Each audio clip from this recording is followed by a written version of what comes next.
शिवाय। जय बोलो देवादिदेव महादेव की।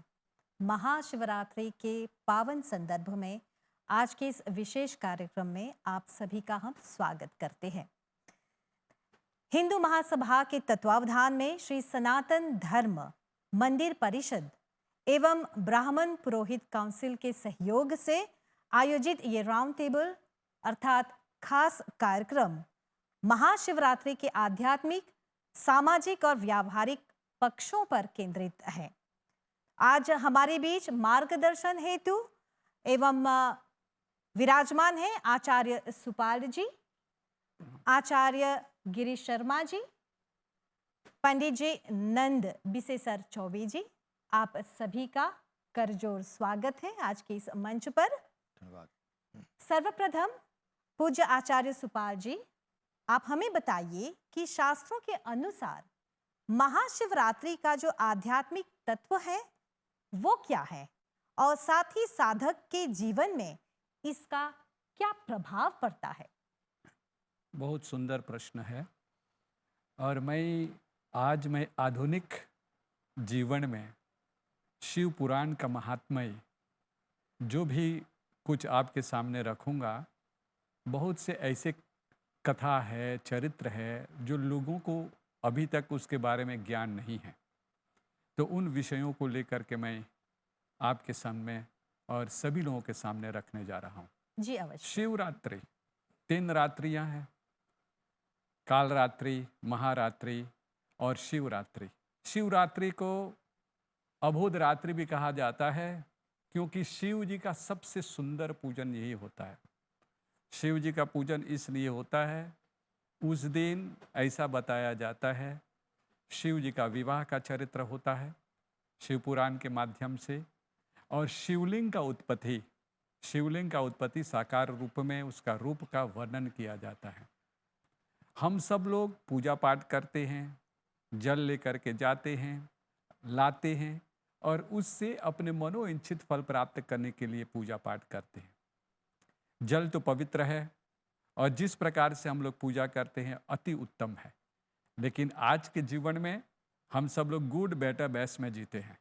थोड़ा सा ऊपर हो करके चलेंगे तो ये पता चलेगा कि मनुष्य पूजा क्यों करता है, करने से क्या फल मिलेगा और किस चीज़ से पूजा करने से क्या फल प्राप्त होता है। सबसे पहले विवाह की रात्रि जब बता रहे हैं तो शिवलिंग पर अगर जितने लोगों का लगन नहीं लगता, विवाह नहीं होता, तो क्या करेंगे, किस चीज को चढ़ाएंगे और किस प्रकार से पूजा करेंगे तो उसका विवाह का लग्न होगा। तो वो होता है चने का दाल।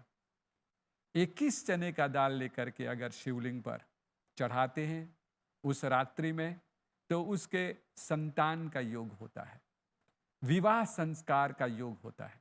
और जिसके पास संतान नहीं है उसको चाहिए वो भी 21 गेहूं के दाना ले करके अगर शिवलिंग पर चढ़ाते हैं तो संतान का योग्य होता है। संसारिक जीवन चरित्र में अगर आप दुखी है, रोगी है, तो ऐसा बताया जाता है अगर आपके पास कैंसर का रोग है, आप बीमार है खून से, तो उसको धतूरे का फल, धतूरा लेकर के हल्दी डाल करके अगर चढ़ाते हैं शिवलिंग पर तो कैंसर का रोग से, बीमार से आप छुटकारा पा सकते हैं। शिवलिंग पर पूजा करने का अनेक तत्व रखा गया है। जल तो सबसे उत्तम है, अभिषेक करते ये भी उत्तम है, बेलपत्र चढ़ाते बहुत महान चीज़ है। लेकिन ये भी कहा जाता है कि अगर आप बीमार है, पीपर के पत्ता लेकर के आप शिवलिंग पर चढ़ाएंगे तो रोग का नाश होगा। आपके पास धन धान्य की समृद्धि नहीं होता, अशोका के पत्ता लेकर के मन शांत नहीं होता, आम के पत्ता लेकर के अगर शिवलिंग पर चढ़ाएंगे तो सारा कुछ आपको प्राप्त होता है।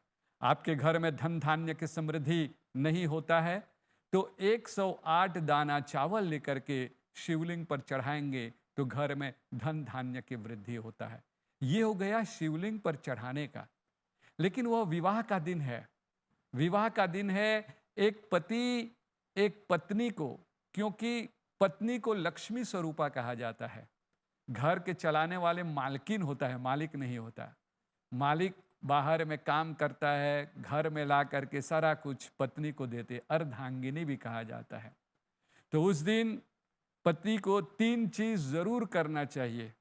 वो 3 चीज अगर पत्नी के लिए करता है तो घर में सुख, मान, सम्मान। पहला चीज, अगर हरी चूड़ी, हरा रंग का चूड़ी अपने पत्नी को देता है तो मान सम्मान में समृद्धि होता है। कांच की हो या कांच प्लास्टिक की? की, कांच की चूड़ियां, कांच की हरे चूड़ियां, कांच की चूड़ियां। हरी कांच की चूड़ियां, क्योंकि विवाह का लग्न यही सुंदर होता है। तो उसमें बुध का वास होता है, और बुध का वास क्या करता है?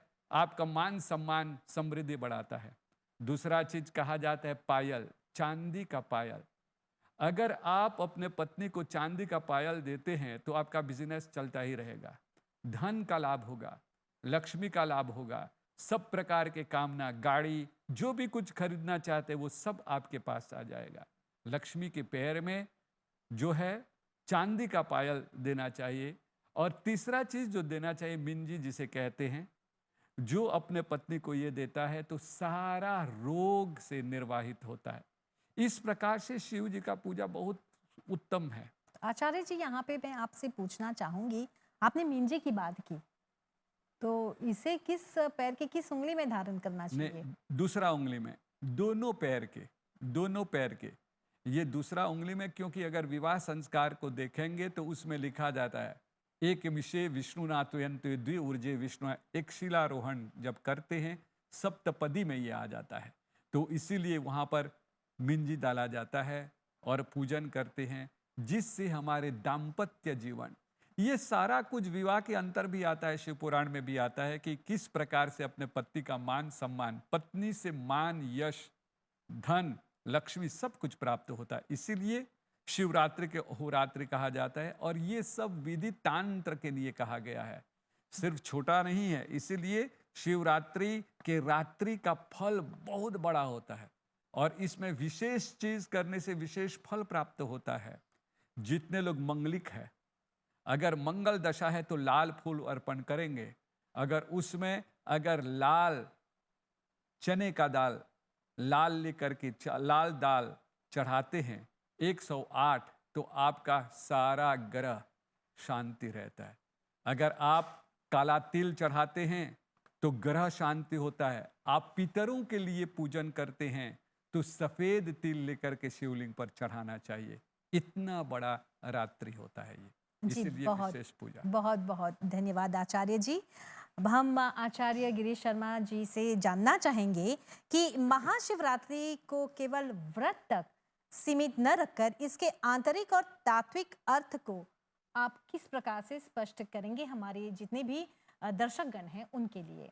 जी, जो हम लोग व्रत आदि करते हैं उसमें दर्शकों को समझना चाहिए कि ये व्रत के जितने भी नियम बताए गए हैं उसमें हम अपने आप को तैयार करते हैं। जी, एक अर्थ में कह सकते हैं कि व्रत का भगवान से कुछ लेना देना नहीं है, वो हम अपने आप को तैयार करते हैं उसकी कृपा प्राप्त करने के लिए। अब महाशिवरात्रि जैसे शब्द ही हैं रात्रि, रात्रि जब शब्द आते हैं तो अंधकार आ जाते हैं। जी, ये इस पूरे ब्रह्मांड का जो सबसे स्थायी स्वरूप है वो अंधकार होते हैं। हम अपने आंख बंद करते हैं तो अंधकार दिखाई देता है। तो ये जो अंधकार है वो इस पूरे ब्रह्मांड को भर देता है। ये तो सूर्य के अंदर इतनी शक्ति है कि वो जब आते हैं कुछ समय के लिए वो उस अंधकार को ढक देता है। लेकिन जैसे सूर्य हट जाते हैं तो वो अंधकार को आना नहीं पड़ता, वो तो वही है, वो तो वही रहता है। स्थायी। तो ये हाँ, वो तो वही है, और वो अंधकार भी हमारे अंदर ही है। अब शिवरात्रि का जो आध्यात्मिक अर्थ है कि हमारे अंदर जो अंधकार है, हमारे अंदर जो एक तरह की वो अंधकार जो हमारे अंदर बसे हुए हैं उसको हम पहचान सकें। अब उसको पहचानने की क्या आवश्यकता है? उसको पहचानने की आवश्यकता बस इतना है कि किसी को जब तक ये समझ में नहीं आता कि वो बीमार है तो वो दवाई नहीं पिएगा। तो जब तक हमारे अंदर की अंधकार को हम नहीं जानेंगे तब तक हम उस परम प्रकाश की ओर नहीं जाएगा। तब तक हमको लगेगा कि ये अंधकार ही जीवन है। नहीं, हमें अंधकार की निकल करके प्रकाश की ओर जाना है, जिसको हम लोग कहते अज्ञान तिमिरांधस्य ज्ञानांजन शलाखय। हम लोग अंधकार रूपी अज्ञानता से ज्ञान की ओर बढ़े। तो महाशिवरात्रि हमें उस ज्ञान के लिए तैयार करते हैं। जी, दूसरी बात, भगवान शिव को हम जब भी देखते हैं वो समाधि में लीन होते हैं, वो अपने आंख बंद करके समाधि में लीन हो जाते हैं। तो जब हम शिवरात्रि की पूजा करते हैं या फिर शिवरात्रि में जागरण आदि ये सब करते हैं, तो एक अवसर होते हैं कि हम अपने अंदर को झांके, अपने आप को पहचाने और अपने आप को जान करके कि हमारे अंदर क्या है क्या नहीं है। जैसे हम लोग अपनी भाषा में कहते हैं, हमारे अंदर की कमजोरियां क्या हैं, हमारे अंदर की कहाँ पर हम लोग कमजोर हैं, कहाँ हमारी शक्ति कहाँ से है, तो हम अपने आप को जानते हैं। और ये बहुत जटिल है अपने आप बहुत को जटिल में जानना। जानना जरूरी है। जी। अब ये दिन के समय में नहीं हो सकता, क्योंकि दिन के समय में दुनियादारी चलता है, जी। लेकिन रात्रि में एक सन्नाटा होते हैं, इतने शांत होते हैं रात्रि में। जैसे हम लोग कहते हैं चींटी भी चलता है तो उसके चलने की आवाज सुनाई देता है, क्योंकि इतने शांत होते हैं। तो जब मनुष्य ऐसे शांत वातावरण में रहेगा तो ही वो अपने अंदर को समझ पाएगा।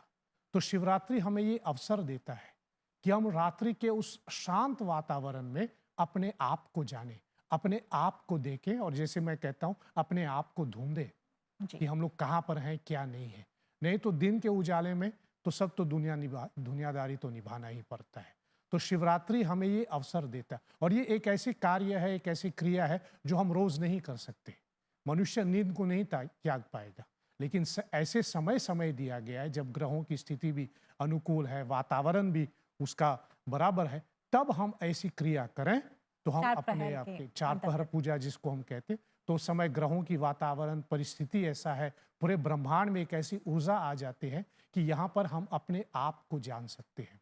जी। और जब अपने आप को जानेंगे तब हम उस लेवल पे पहुंच सकते हैं जो शंकराचार्य भगवान कहते हैं, चिदानंद रूपम शिवोहम शिवोहम। शिवोहम। तो हम अपने उस शिव स्वरूप को पहचाने जो हमारे अंदर विराजमान है। तो आपने महाशिवरात्रि के बारे में बताया। ऐसे तो हमारे हर महीने में एक शिवरात्रि है, 12 शिवरात्रियां हैं। हर तो में क्या ये हर महीने जो शिवरात्रि आती है उस पर भी ये लागू होता है? हर महीने की शिवरात्रि पे भी लागू होता है, लेकिन हर महीने की शिवरात्रि की अपनी अपनी एक प्रतिक्रिया होती है। क्योंकि हर महीने की शिवरात्रि, जैसे हम लोग कह रहे हैं, हर महीने का प्रभाव अलग होता है। जैसे चैत्र महीने का अपना अपना एक प्रभाव होता है, माघ महीने का एक प्रभाव होता है, ऐसे ही फाल्गुन महीने का जो शिव जी का है उसका प्रभाव ज्यादा है।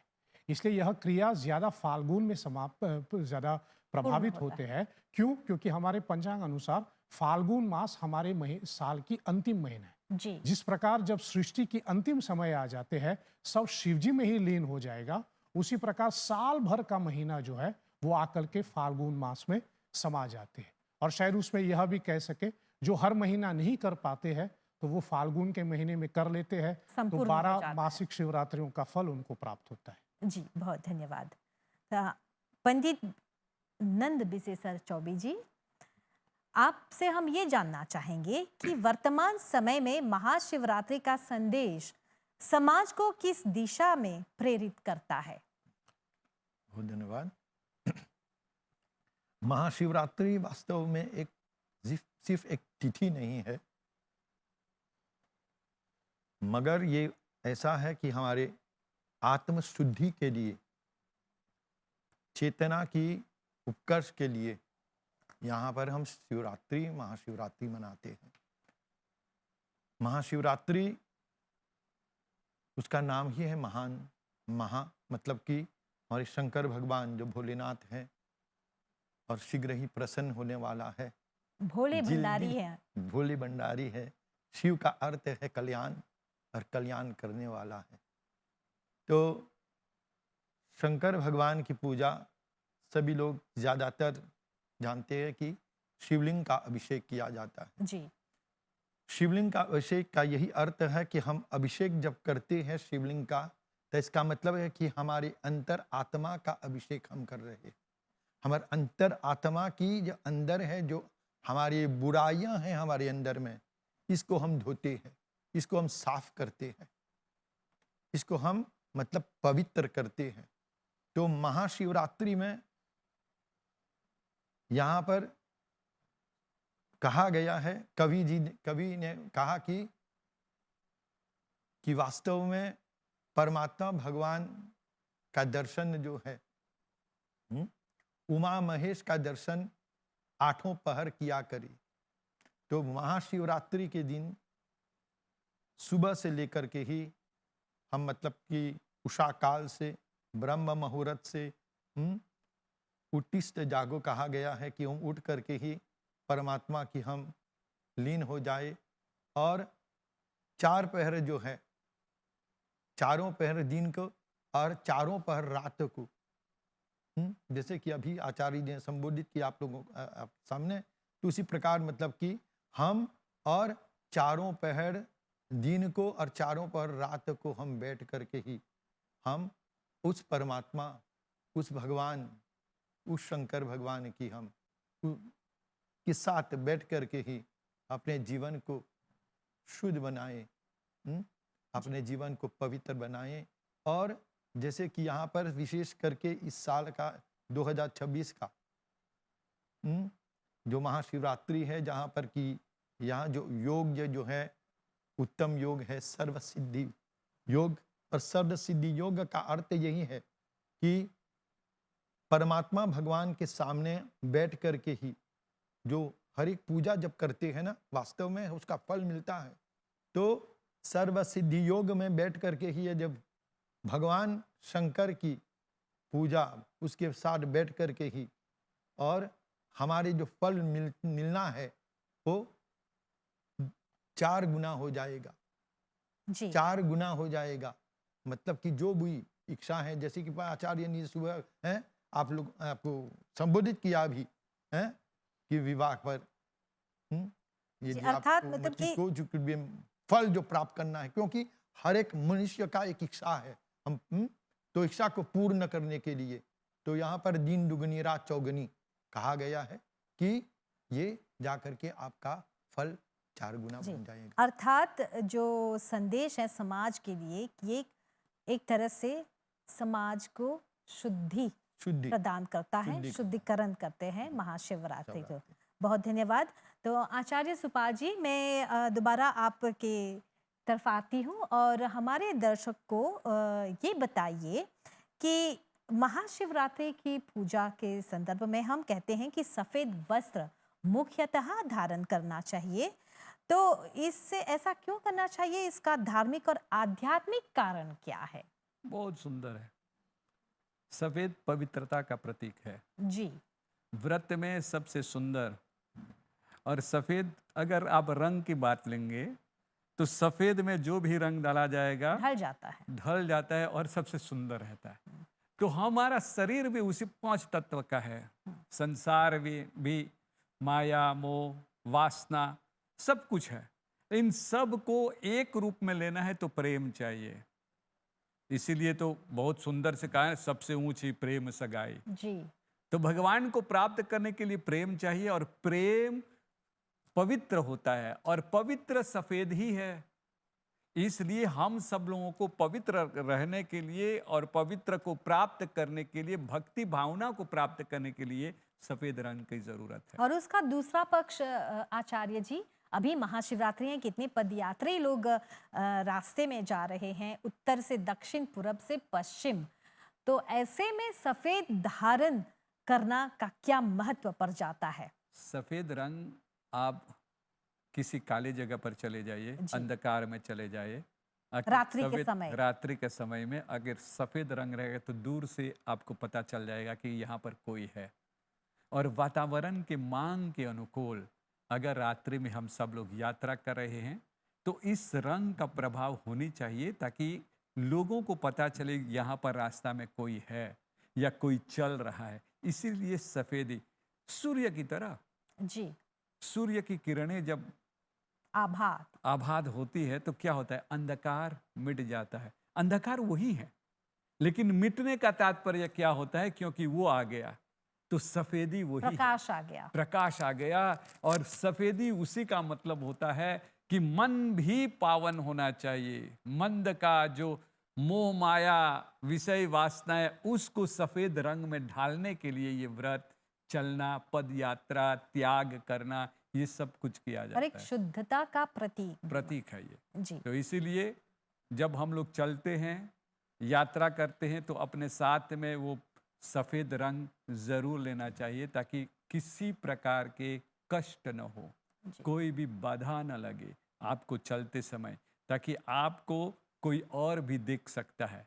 तो जब आपको कोई और दिखता रहा है तो आपको उस रूप में चलना चाहिए कि दिखने वाले आपकी ये उपस्थिति का आभास कराना है। और साथ साथ में वो पवित्रता की नहीं एग्जाम्पल लेंगे कि देखो आपका कर्म कितना अच्छा है, कितना उत्तम है। ये सफेदी का रंग ही बताता है। जी, बहुत धन्यवाद आचार्य जी। आचार्य गिरीश शर्मा जी, आपसे हम जानना चाहेंगे कि अभी गंगा तालाब में सैकड़ों लोग, हजारों लोग रोजाना अभी जा रहे हैं। पदयात्री हो, चाहे निजी वाहन से जा रहे हो या पब्लिक ट्रांसपोर्ट से जा रहे हैं, लेकिन आवाजाही बहुत ज्यादा है। तो ऐसे में हर एक घर से प्रसाद आ रहा है। तो प्रसाद चढ़ाते हैं गंगा तालाब में। मंदिर में कितने मंदिर हैं गंगा तालाब में, तो बहुत लोग ऐसे हैं प्रसाद वहीं छोड़कर चले जाते हैं। आप इस पर क्या कहना चाहेंगे? सबसे पहले तो गंगा तालाब मॉरिशस की हमारी एक धार्मिक धरोहर है और यहाँ पर लगे हाथ मैं दर्शकों को बताना चाहूँगा फिर से कि अभी हाल ही में हिंदू महासभा द्वारा जो महाशिवरात्रि की औपचारिक पूजा की गई, उसमें पुनः बनारस से, काशी से गंगा जल ला करके पुनः गंगा तालाब के जल में हम लोगों ने इसमें मिलाया। अब रही बात प्रसाद की, तो दर्शकों को समझना चाहिए कि जब हम लोग कुछ तैयार करते हैं भगवान को चराने के लिए, चाहे पका रहे हैं या खरीद रहे हैं, फल आदि जो भी है, हम लोग जब तैयार करें भगवान को चराने के लिए, उसको भोग कहते हैं जी। कि हम भगवान को भोग अर्पण करते हैं। हम्म। और जब भगवान को भोग अर्पण किया हम्म। तो उसके बाद फिर भगवान उसको ग्रहण करते हैं। जो बचता है वो हम उसको ले लेते हैं, उसको प्रसाद कहते हैं। जी। अब मैंने आपको कोई भोजन चराया, आपके सामने कुछ भोजन रखा, तो आपने भोजन कर लिया, जैसे कि आपने खा लिया, तो उसके बाद मेरा कर्तव्य क्या है कि आपके सामने जो थाली रखा है उसको हटा दें। जी। अब भगवान के सामने आपने भोग चढ़ाया है, फल चढ़ाया है, प्रसाद जो जैसे लोग कहते चढ़ाया है, ये तो अब उसको, प्रतीकात्मक है हाँ ना? ये प्रतीकात्मक है, अब उसको वही छोड़ देते हैं। तो इसका मतलब यह है कि जब भगवान ने ग्रहण कर लिया तो आपने उसको वहां से हटाया नहीं। इसलिए बहुत जरूरी है कि हम भगवान को चराएं और थोड़ी घड़ी के बाद, थोड़ी मान के 5-10 मिनट के बाद उसको वहां से निकाल लें। भोग रूप में, हाँ उसको, प्रसाद रूप हाँ में। चराते हैं, भोग के रूप में चराते हैं। जब उसको निकालेंगे तब वो प्रसाद कहलाते हैं, तब वो प्रसाद हमको मिलता है। जैसे कहते हैं भगवान ने जो जूठन छोड़ा है वो हमको मिलेगा। जी। अगर आपने उसको वहां से लिया ही नहीं, उसको हटाया ही नहीं, तो वो भोग ही रह जाएगा। जी। अब दूसरी बात यह है कि अब भगवान का जो चराया गया है, भगवान का जो जूठन जिसको हम कहते हैं, तो उसको हम फेंक नहीं सकते, इसलिए हमें उसको ग्रहण करना चाहिए। अब और यदि हम अपनों में थोड़ी, हम बांट भी सकते हैं। हाँ अब यदि हम थोड़ा इसको आधुनिक जीवन से थोड़ा देख भी ले, अगर सब कोई आकर के गंगा तालाब पे सब कुछ वही छोड़ करके चले जाएंगे तो फिर वो जगह जो है वो तीर्थ नहीं रहेगा। जी। उस तीर्थ की गरिमा बनाए रखना, उस तीर्थ की पवित्रता को बनाए रखना, उसकी स्वच्छता को बनाए रखना, ये सब हमारा कर्तव्य है, हमारी जिम्मेदारी हमारी बनती है। जिम्मेदारी बनता है। जी। क्योंकि भगवान वहां तो निवास करते हैं और उस भगवान की हम पूजा करते हैं। जी। अब हम अपने भगवान को ऐसे जगह पर कैसे छोड़ सकते हैं जहां जहां चारों ओर गंदगी होता है। जी। जी। इसलिए भक्तों का कर्तव्य बनता है, चाहे हम इसको पूजा पाठ की दृष्टि से भी देखें और थोड़ा आधुनिक जीवन के हिसाब से भी देखें। जी। पूजा पाठ का तो नियम ही है कि चराने के बाद उसको वहां से ले लेना चाहिए। जी। और आधुनिक जीवन की दृष्टि से भी देखें कि अगर सब कोई वहां छोड़ देगा तो वो गंदगी फैलाएगा। जी। इसलिए हमें दोनों ओर से उसको ध्यान में रखते हुए भगवान को चराएं। अपनी पूजा समाप्त हो गया तो अपना प्रसाद ले लें, अपना प्रसाद वहां से ले लें, उसको वहां छोड़ना नहीं, मत। नहीं तो वो पूजा के नियम के विरुद्ध भी जाए। जी। जी, बहुत धन्यवाद। मतलब कि जितने भी प्रसाद आप लोग लेकर जाते हैं चढ़ाने के लिए, भोग ले जाते हैं चढ़ाने के लिए, तो प्रसाद स्वरूप आप उनको लेकर वापस घर आए। तो पंडित जी, आपसे एक अंतिम प्रश्न पूछ रहे हैं क्योंकि हमारे पास समय का अभाव है, हमारे पास मात्र 1 मिनट है। आप हमें बताइए कि कांवर को स्वच्छ और पवित्र स्थान पर रखने का क्या धार्मिक कारण है? संक्षेप में हमें बताइए। देखिए, कांवड़ जो है, कहा गया कि कांवड़ वास्तव में हमको कंधा पर लेकर के जाना चाहिए, ना कि हम जमीन पर उसको घिसिक करके। पवित्र, क्योंकि कांवड़ जो है प्रस्थान करने से पहले पैदरात्रि जो है उस कांवड़ की पूजा होती है। उस कांवड़ की पूजा होती है। जब पूजा करते हैं किसी वस्तु का तो वो पवित्र बन जाता है, उत्तम बन जाता है। और हमारे यहाँ हिंदू का यही मान्यता है, हर एक वस्तु की जो हम पूजा करते हैं, कभी कभार जो है नए चीज को खरीद करके लोग गाड़ी खरीद करके ही अपने घर लाते हैं, तो वहाँ पर उसकी पूजा होती है। तो बराबर यहाँ पर कांवड़ जो है जब पूजा हो गई उसको, तो मतलब कि इसके अंदर में भगवान वास हो गया, हमारी परमात्मा वास हो गई इसके अंदर में। तो जिस प्रकार हमारी भावना जो है पवित्र है, उसी प्रकार यहाँ पर भी ये कांवड़ भी पवित्र हो गया, और पवित्र होकर के हमारे परमात्मा वास है वहाँ पर। तो इसलिए इसको शुद्धता, शुद्ध जगह पे रखना है। शुद्ध जगह रखते, शुद्धता से इसको लेना जाना चाहिए, और फिर से वापस ले करके ही अब जब ले जाते हैं। तो आजकल ऐसा हुआ कि कुछ लोग जो है एकांत में जा करके ही किसी मतलब खेत आदि में जा करके फेंक देते हैं। वास्तव में ऐसा नहीं है, उसकी पूजा हुई है, उसको अब अवश्य हमेशा पवित्र स्थान पर रख करके ही और समय अनुसार इस चीज को विसर्जन करना है। तो भाव से नियम के साथ इसको विसर्जित करते हैं। जी, बहुत बहुत धन्यवाद। हम इस वार्ता के अंत तक आ पहुंचे हैं। मैं यही कहना चाहूंगी कि महादेव जो है करुणा, संयम और मर्यादा के प्रतीक हैं। अतः सभी शिव भक्तों से निवेदन है कि यात्रा में सुरक्षा, स्वच्छता, संयम और सामाजिक जिम्मेदारी का विशेष ध्यान रखें। और यही मैं कहना चाहूंगी कि यही सच्ची शिव आराधना है। आप सभी को धन्यवाद है, और हम यही कहना चाहेंगे कि शिव भगवान की, महादेव जो भोले भंडारी हैं, उनकी कृपा दृष्टि हम सभी पर बनी रहे। धन्यवाद। हर हर महादेव। धन्यवाद।